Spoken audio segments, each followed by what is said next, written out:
bin Hikam. Beliau ini bercerita, bainama anna ma'a Rasulillah fi salati.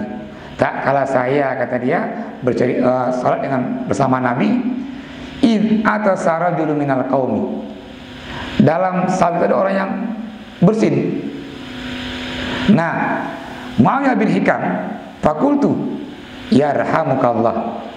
Emang sebenarnya ada orang yang bersin, kita mendengar yarhamukallah. Yang bersin jawab lagi yahdikumullah. Nah, ini Muawiyah bin Hikam dalam saat ada orang yang bersin, dia bacakanlah yarhamukallah, semoga Allah merahmatimu. Nah, setelah sholat, semua orang nengok ke Muawiyah bin Hikam, berkadang pukul pahanya, marahnya ke Muawiyah bin Hikam. Nah, kata Muawiyah bin Hikam, malakum tanzuruna ilayya, pakana wa ada kalau laginya. Dia nggak tahu bahwa berbicara dalam salat itu nggak boleh. Pakana orang laginya. Nah, fadarabal qaumu bi aidihim ala afazihim. Maka orang yang marah-marah ini kayak Muawiyah bin Hikam karena dia berbicara dalam salat. Lantas Rasul mengajarkan Muawiyah bin Hikam, tengok aku sahabat ini, fada'ani Rasul panggil saya, wa abi wa ummi, demi ayah saya dan ibu saya, kata beliau, ma ra'aitu mu'alliman ahsana ta'liman minhu, saya nggak menengok guru yang terbaik kecuali Rasulullah. Rasul panggil Muawiyah bin Hikam, ajak dia ngomong berdua saja. Nah, maka Muawiyah bin Hikam mengakui bahwa Nabi mengajarkan beliau sungguh dengan lemah lembut dan beliau guru yang terbaik. Nah, kata Rasulullah, inna salatana hadhihi la yasluh fiha syai'un min kalamin nas. Sesungguhnya salat kita ini, kata Nabi, nggak boleh ada itu pembicaraan yang di luar bacaan salat. Innama hiya tasbih. Nah, salatnya tasbih wa takbir wa qiraatul Quran. Nah, artinya hadis ini memberikan hukum bahwa jikalau orang nggak tahu dia berbicara, maka nggak batal salatnya. Di penghujung hadis Muawiyah cerita walam ya'muruhu bi'adati salati. Artinya Nabi nggak perintahkan Muawiyah untuk mengulang salatnya. Namun orang yang paham, sudah tahu, berbicara juga, maka itu batal salatnya. Ini diantara hal-hal yang batalkan dalam salat. Termasuk juga ini ad-dhahik. Kalau ketawa itu punya makna dia, dan makna itu ditangkap oleh orang lain, maka juga salatnya itu membatalkan, artinya ketawanya itu membatalkan salatnya. Termasuk juga ini, selain atanahnu, ini al-buka, menangis. Nah, dia rincian nih. Enggak semua tangisan itu membatalkan salat. Namun kalau ada orang habis kena musibah dan dia menangis musibah di dalam salatnya, maka itu batal salatnya. Namun bagi orang yang khusyuk, supaya dia khusyuk, memang dia sampai dia menangis karena khusyuknya, itu tidak membatalkan salatnya. Apa dalilnya? Ketika orang menangis dalam salat dan tidak membatalkan salatnya. Di antara sahabat yang sering menangis dalam salat adalah Abu Bakar Siddiq radhiyallahu anhu. Pernah ketika Nabi tunjuk Abu Bakar menjadi imam menggantikan Nabi, Sayyidah Aisyah itu protes. Ya Rasulullah, kenapa engkau tunjuk Abu Bakar menggantikanmu imam?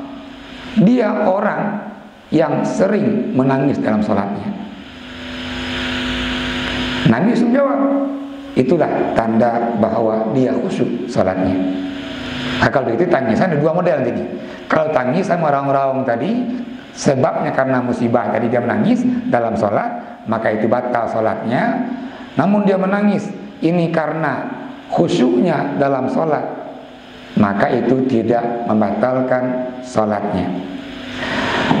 Kaum muslimin dan jamaah yang Tuhan hormati, masih juga kita dalam hal berbicara di dalam salat.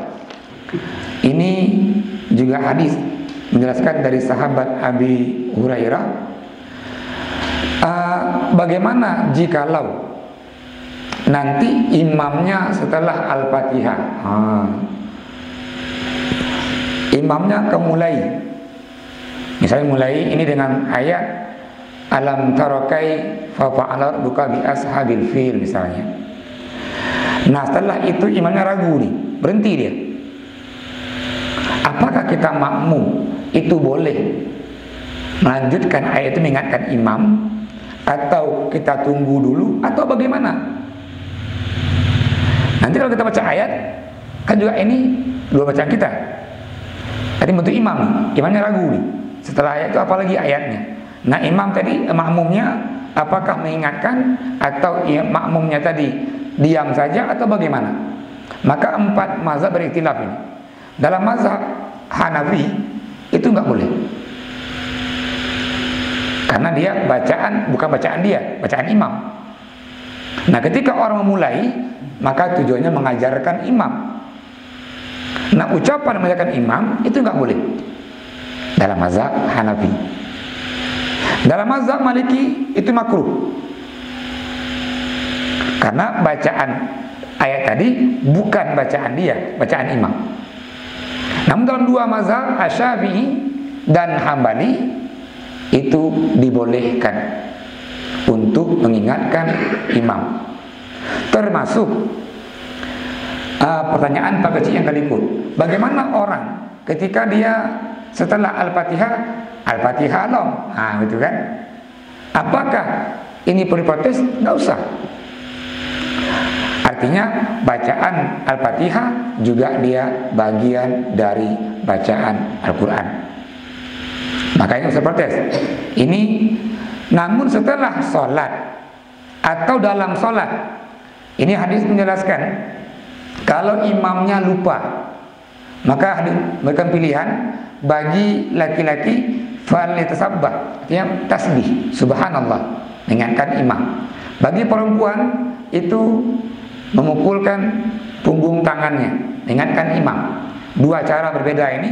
Laki-laki itu dia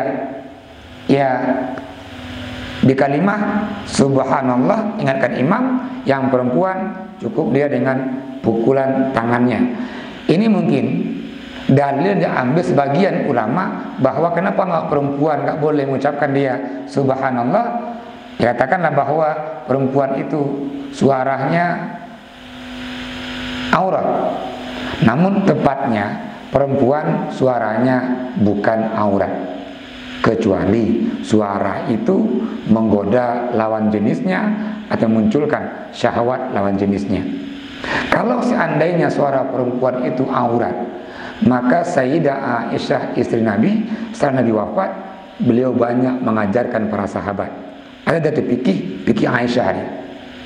Kalau seandainya Aisyah tadi ini suaranya aurat, kan nggak boleh. Ajarkan laki-laki di kalangan sahabat.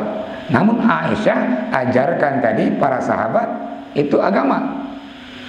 Setelah perang Jamal, ini kan ada fitnah ini, ada berita hoak, dikatakan bahwa Ali bin Abi Thalib membunuh Utsman, maka pecahlah perang Jamal. Aisyah ikut perang. Nah setelah Ali tabayyun, bukan beliau membunuh Utsman, maka setelah itu Aisyah keluar dari politik, tugas beliau menjadi guru di kalangan sahabat. Maka tepatnya suara perempuan yang tidak menimbulkan syahwat, nggak memunculkan lawan jenisnya, maka suara itu tidak aurat. Kalau itu aurat, maka hari ini MTQ untuk perempuan kita haramkan. Bahkan itu kan banyak orang itu, ribuan orang nyeban MTQ nasional di Padang, yang kan juga ada perempuan ikut-ikut nih. Kalau mengharam suara perempuan terima aurat, maka perempuan nggak boleh ikut lomba tilawatil Quran. Maka tepat dari ini perempuan bukan dalilnya bahwa tadi pukul tangan suaranya aurat, namun tepatnya bahwa itulah Rasulullah ajarkan kalau perempuan mengingatkan imamnya, dia cukup memukulkan tangannya ke punggung tangan, maka itu sudah mengingatkan imam. Masih berbicara dalam sholat juga, Artinya kalau begitu kita simpulkan bahwa berbicara dalam sholat itu tergantung niat dari orang yang bicara itu. Kalau dia bacakan ayat niatnya untuk orang lain, maka batal sholatnya. Namun jikalau dia bacaan Al-Quran yang untuk baca sholat memang, maka itu tidak membatalkan sholatnya. Yang kedua, juga lengkap pertanyaan, yang juga membahayakan dalam sholat itu adalah al-af'al az-zaidah allati yaqumu biha al-musalli amidan fi sholatihi, gerakan-gerakan yang bukan gerakan sholat. Nanti juga ini ada rincian, apakah semua gerakan yang dia membatalkan sholat. Dalam mazhab Syafi'i, laisat ala wajhi al-mutaba'ah, artinya dia enggak berurutan. Imam Syafi'i memberikan batasan ini, itu dia 3 kali yang berurutan membatalkan sholat. Ada orang sholat tengok sembahyang kalau oke, tengok sembahyang udah, atau tengok sembahyang garut dia. Nah, apakah gerakan-gerakan ini membatalkan sholat? Yang pertama, semua mazhab sepakat itu adalah gerakan yang banyak, yang bukan gerakan sholat, itu membatalkan sholat. Namun ada dia gerakan yang hajah, karena dia kebutuhan. Nabi mencontohkan gerakan kebutuhan yang dia tidak membatalkan sholat. Ini hadis dari Abdullah bin Mas'ud, anna nabiyya shalla zuhura khamsan, Nabi pernah salat zuhur 5 rakaat. Kan lupa Nabi, faqila lahu salaita khamsan fasajada sajdatain wa huwa jalis baina at-taslim. Nabi ketika diingatkan beliau lupa sampai salat zuhurnya itu 5 rakaat, maka Nabi sujud sahwi, dan sujud sahwi itu kan tambahan gerakan berarti. Namun ini tidak mereka sholat. Kenapa? Nabi ajarkan. Maka diantara tadi ini tentang Nabi yang lupa dalam sholat, satu hadis ini. Yang kedua tadi ada hadis ini dari sahabat Zulyadain. Zulyadain ini orang yang panjang tangan yang pernah saya ceritakan. Kata Zulyadain,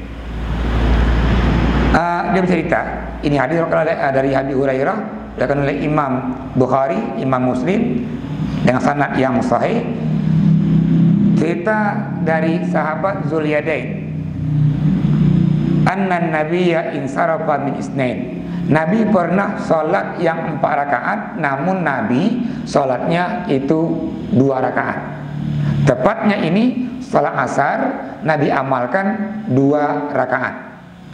Faqala Zulyadain, lantas sahabat yang panjang tangan ini bertanya, ya Rasulullah, aku sudah salatu amnasita, nyo sembahyang ku qasar atau lendu ya Rasulullah?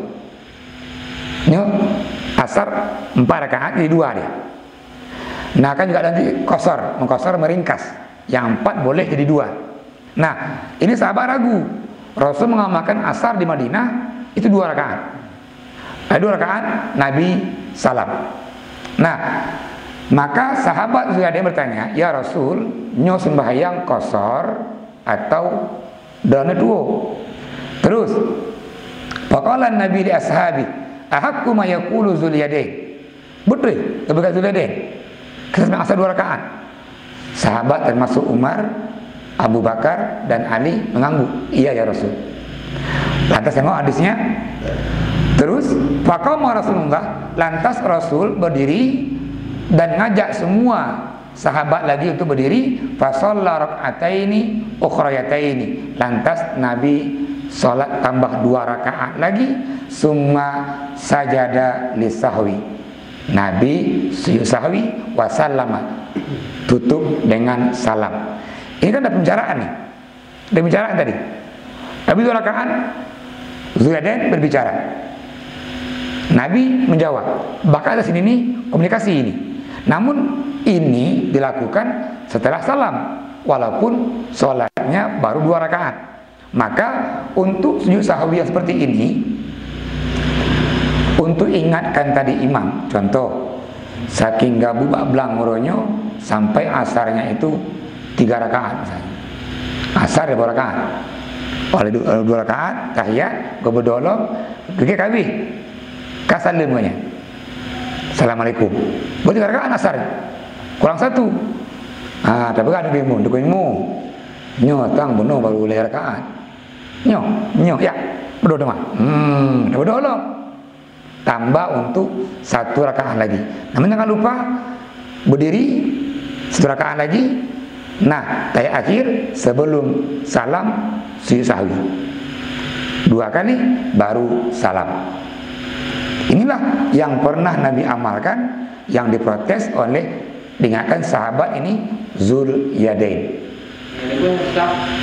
Lebih gimana? Oh iya. Ini juga karena kita ini pelupa, maka ada sebuah ungkapan, al-insan, orang, yansa tuwo wayakul nasi, makan nasi. Ya, gitu kan? Kita ini buat sebagai kita ini dapat jobu dan tuwo. Nah, yang sholatnya tadi 5 rakaat, tengok, ini hadis dari Amri, anna Nabiyya shalla zuhra khamsan. Nabi pernah zuhur 5 rakaat. Ini apa kecil? 5 rakaat. Faqila lahu, shalaita khamsan ya Rasul. Dan bunuh sembahyang luhu 5 rakaat ya Rasul. Nyo, kayaknya. Dah, pasajada sedata ini. Ya, berdoa. Takbir, lagi buka salat, langsung sujud dia. Sujud sahwi. Kan kelebih menukar kantip, lebih. Sujud sahwi, duduk, sujud lagi. Subhana man la yanamu wa la yashu. Ini yang kita baca nih.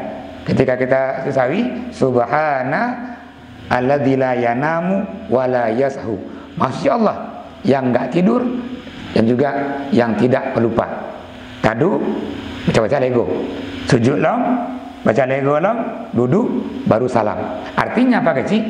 Langsung diamalkan dia sujud sahwi. Kalau begitu, sujud sahwi 2 modelnya. Yang pertama tadi dalam sholat sebelum salam. Yang kedua diamalkan di luar sholat lagi sanyo. Karena kalebih rakaat tadi tak berdoa. Nah, langsung diingatkan, langsung sujud sahwi. Ini yang diamalkan Rasulullah dari sahabatnya, hadisnya Abdullah bin Mas'ud. Ini hadis dikatakan oleh Imam Bukhari, Imam Muslim dengan sanad yang sahih juga.